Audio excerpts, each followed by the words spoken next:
Oh hell internet, I will be putting this video out in conjunction with a YouTube short, and let me just play that first for some context. I am a moral anti-realist, which sounds kind of bad, right? Like I don't believe in morality at all or something. Some do suggest that people like me have no moral life. We are not capable of kindness, compassion, integrity, etc. This kind of answer is as depressingly common as it is ignorantly careless. Does anti-realism imply that I don't believe in kindness, compassion, and integrity? Not at all. But these things are neither commanded as good, except by culture, nor inherently good, except by the momentum of history. They are not absolutely real. This does not make them meaningless, but it shows that their meaning is contained within the world. It is the world that we aim to live in that gives our moralities meaning, and it characterizes our moral behavior. And it is the way that we aim to bring that world about that gives our moralities validity and delineates our moral hypocrisy. So, moral anti-realism. Sounds kind of dodgy, eh? Even if you take me at my word that as a moral anti-realist I do have a moral life, you might ask then how I could ever engage in any other moral rhetoric. What possible argument could I give for any moral code I might want to argue for? Well, this is what I'm going to do informally in this video in support of the short, and you can judge for yourself. Where do we start? I guess we should say that there is nature, and then there is the world. And the world is everything that humans have created beyond basic subsistence, starting with the very first tool that was passed from one early human to another, or the very first painting that was daubed onto a cave wall. Morality does not exist in nature. This is what we refer to as the law of the jungle. All ethical systems are created as part of the world. Technically, we should call it the human world because worlds are built politically, conceptually, and technologically, which, at the present time at least, can only be done within a species. The human world intersects with the realm of nature, and this includes animals who, ostensibly, have no world to speak of. This does not mean that we cannot apply morality to animals, and indeed, such a turning outward of our morality might well be beneficial.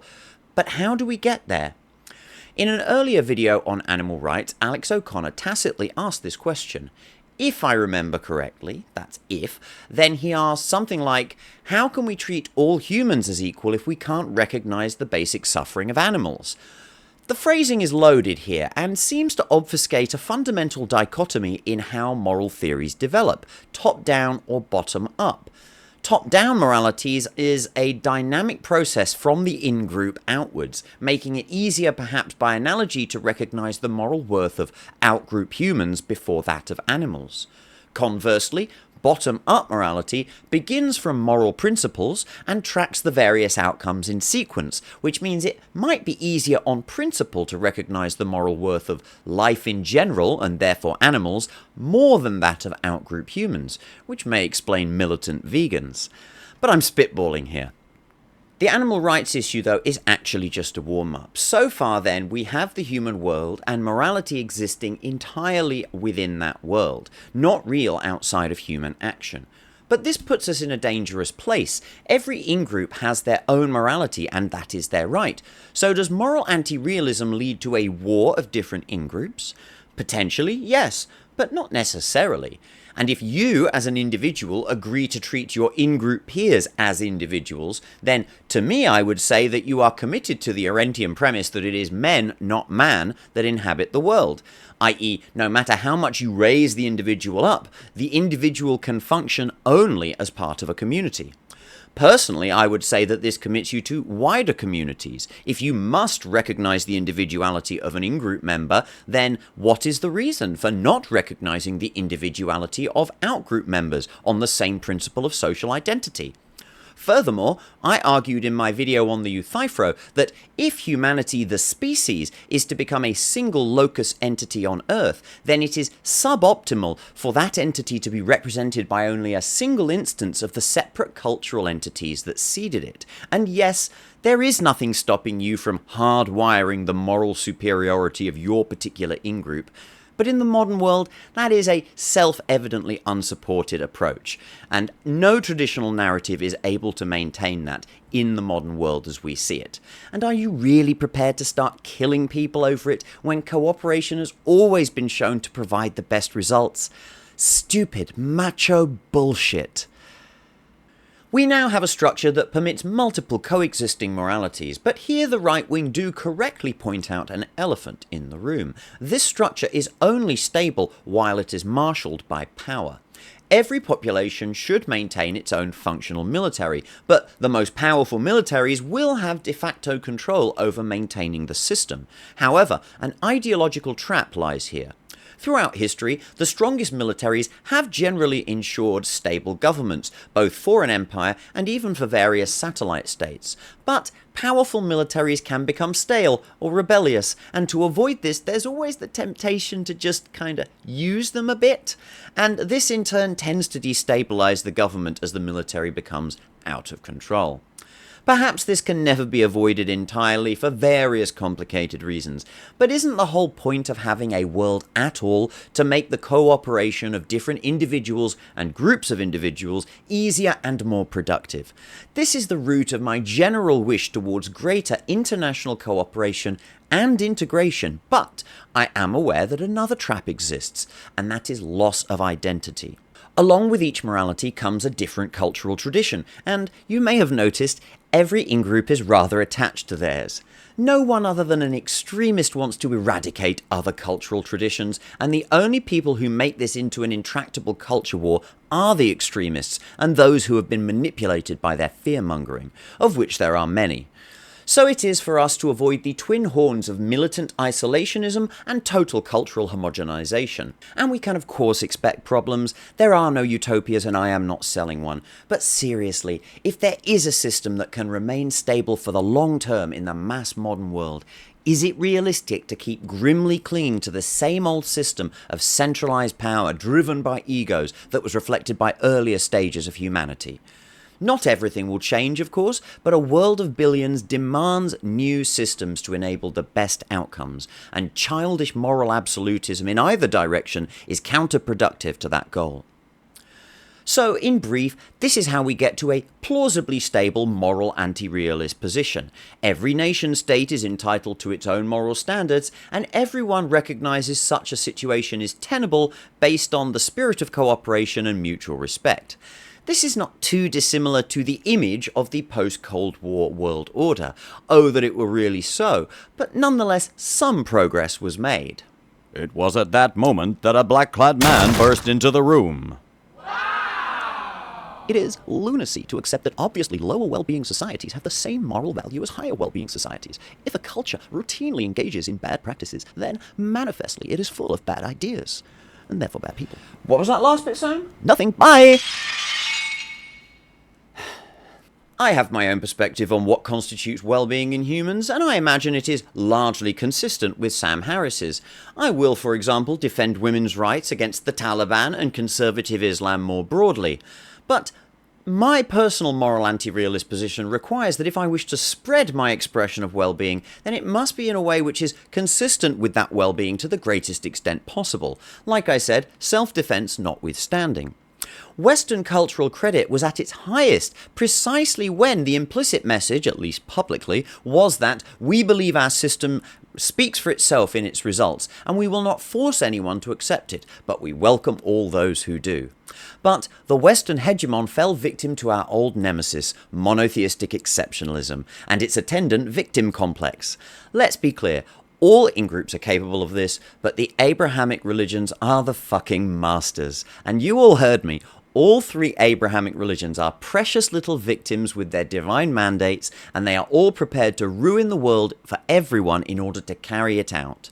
Historically, the Jews, of course, were actually victimized, and gee golly gosh, it would sure be nice to see that shit excised and laid to rest, and we're coming to that. But in the meantime, I guess hurt people, huh? Hey there! It's comparison time! Take a look at these two circles. The small purple circle has an area of 3,000 units squared. The large green circle has an area of 100,000 units squared. What's that? What are the units? Well, that's the fun part. When you're comparing, it doesn't matter. The units can be whatever you like, really. When I was at school, if someone was off to be seen on their own, then children in their ignorant cruelty would shout NF at them. NF standing for no friends. On a related note, Nick Fuentes. Now, relax, Nick. I don't really know you, obviously, and actually I have no real social life anymore either, but then I am a middle-aged misanthrope, and luckily for me, I am married, so my wife is kind of by default my best friend, and she earns more than me, and we have a cat and no kids, so I suppose at this point you and your group of incels get to write me off without reflection. Cowardly evasion, and you all know it. You can go all over the internet and see the biggest macho dudes cuddling their cats, filmed by their wives and girlfriends, and playing with their kids. Because, they actually have a heart, and they aren't dead-eyed psychos, and they understand that life actually is better, and humanity grows stronger through social cohesion and not isolation. What's the matter, tough guy? Too weak to deal with actual emotions? And yes, that applies culturally too. As I said above, the goal is not for the eradication of any one culture, and it includes the development of new cultures. Oh my god, what a fucking nightmare! And surprisingly, it seems to me at least that Nick's childish fear of the other is reflected in the billionaire mindset too, the one that he idolizes, or so it seems. Maybe the reason that you are so lonely and suspicious and people are only interested in you for your material wealth is because you only seem to care about that and never show any interest in other people in themselves beyond their ability to help you make money.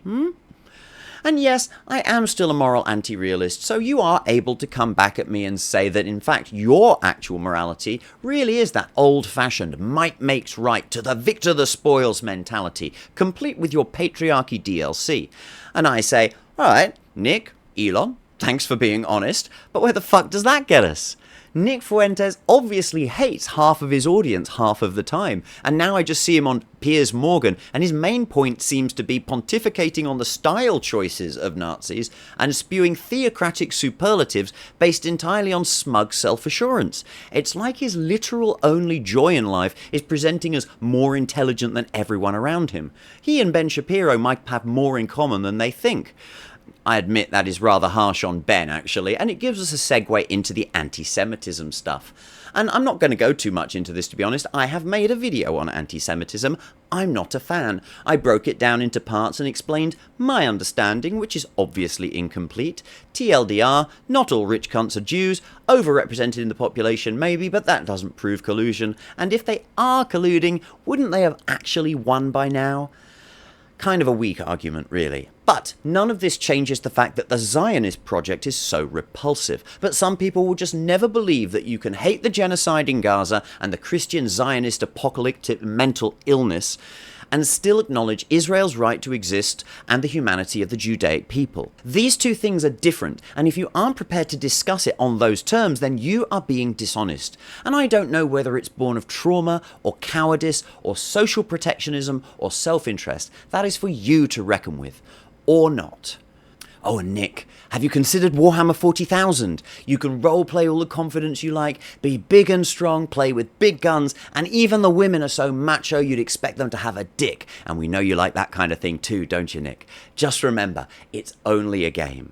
Do that in the real world, and it's called the Hobbesian state of nature, and that's the result of all far-right extremism. All extremism, arguably, a population turning on itself as there is no group pure enough anymore. There's no ethno-utopia waiting. It's either submission to one totalitarian vision, or it's a war of all against all, and none of the fruits of the modern world survive either of those situations. And by the way, yes, I hate the irony of the left buying into the same mindset, but honestly, what choice did the puritanical right leave them with? To go back a step, it's only a game for the billionaires too, but that's the problem.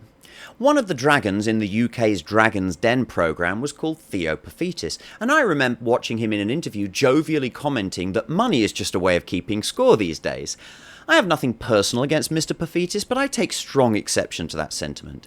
If you are so rich that the value of more money is really marginal to you, then a lot of your money can probably be used better elsewhere. And spare me all that welfare queening about creating and innovating jobs. We know it's bullshit at this point. Trickle-down economics has always been pissing on our heads and telling us it's raining. The rich have been sucking in more and more of the wealth over the last few decades, and as long as you keep everyone scared of immigrants and communists round every corner, the middle classes will take it. In 1989, Ben Elton wrote Stark, which is also made into a 3-part miniseries, both of which I would recommend and both of which I'm going to spoil in the next 30 seconds, so feel free to jump to the conclusion. Okay? The story surrounds the Stark conspiracy among the world's super-rich who plan to ride out the environmental apocalypse in a moon base, departing via the Star Arcs. The reveal of the stakes is that their final solution is to detonate a fleet of toxic container ships to decimate marine ecosystems and hasten the purifying of the world. Why await the inevitable?